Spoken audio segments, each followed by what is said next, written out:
You want to learn more about integrative health and what it is, as well as what it isn't? Well, tune in to find out. My name is Dr. Erica Steele. I'm a holistic doctor in family practice. I hold 6 degrees in my field, and they're all in the natural healthcare space, and I choose to be a drugless integrative doctor. So let's talk about integrative health. So it's very necessary that we, as doctors, I don't care what kind of doctor you are, if you're an allopathic doctor or you're a drugless doctor like me, that you use integrative healthcare, because it's important to give the patient what the patient is looking for and what the patient needs. So that's why it's necessary, because even though we may not necessarily be helpful for the patient, it's important for us to educate the patient about their risk versus benefits. They can make an informed decision, and then we send them wherever they need to go.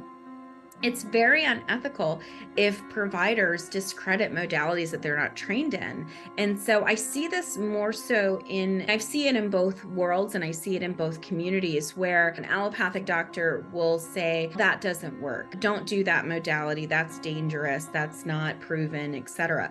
And while it may be true that there's not a study that proves that it works or doesn't work, placebos do work. And so if a allopathic provider is not trained in a specific modality, for instance, we'll just say Reiki as a for instance, if they're not trained in Reiki as a Reiki modality, I can't necessarily discredit it, because I'm not educated enough about it to be able to talk about it in an educated manner. I can say, I don't know about it, but if you're interested in that, go see X, Y, and Z.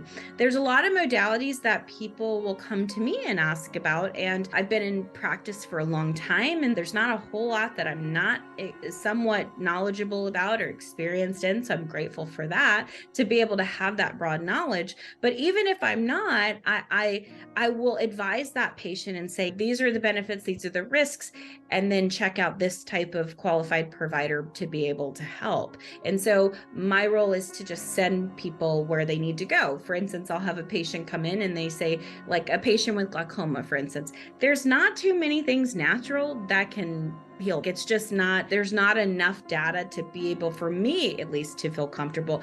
But I'm going to refer that patient to an ophthalmologist. I'm going to refer that patient to that's specialized in that area, to be able to serve that patient appropriately. I'm not going to then say, oh yeah, let's go ahead and try it, because that would be unethical. So it's really important to know that our training begins and ends with where our comfort level is. And so integrative healthcare, while it is an amazing modality because it helps to really help you to see the person as a whole, we really want to be mindful of recommending modalities that either A, we're not aware of, or B, we're not trained in. We also want to be mindful of not discrediting things that we're not trained in as well as equal. Integrative health really brings that conventional and complementary approaches together in a very coordinated way.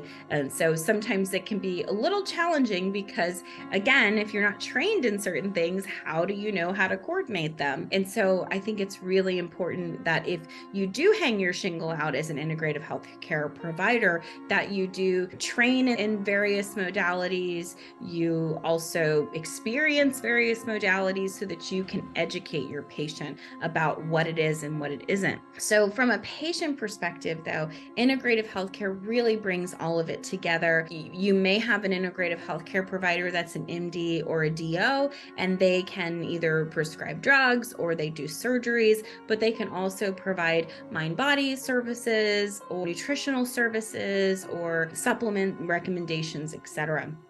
You can also find, let's say, a chiropractor or a acupuncturist who are trained in their primary modality of chiropractic and acupuncturist.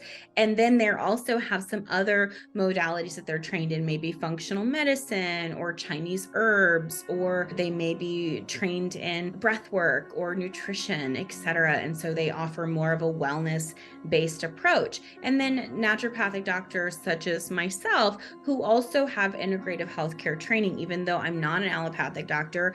I have been around them and I work with them enough to know when I hear something, I go, oh, you know what? I need you to go and see a cardiologist to go get a stress test, or I need to send you back to your primary care because you haven't had a DEXA scan and you're getting up there in age, or, oh, you're over 50, you haven't gotten your colonoscopy, you need to go and do those preventative services. I am able to identify that with my patient. And even though I'm a drugless doctor, even though I'm a natural doctor, I'm able to advise to make sure that we are checking all of the boxes, because it's really about the patient. It's not about our egos or about what we think or don't think, etc. And so I think it's really important that we just share honestly. If we're not familiar with something, we just say, you know what, I don't know about that modality, but here I recommend something to see a person about that. There's a lot of various modalities out there and a lot of different coaching and that kind of thing. It's really important that we stay humble and we stay committed to making sure that integrative healthcare grows, because human beings are very complex and they need multiple modalities to help them get well. My name is Dr. Erica Steele. I'm a holistic doctor in family practice, and we help families live naturally.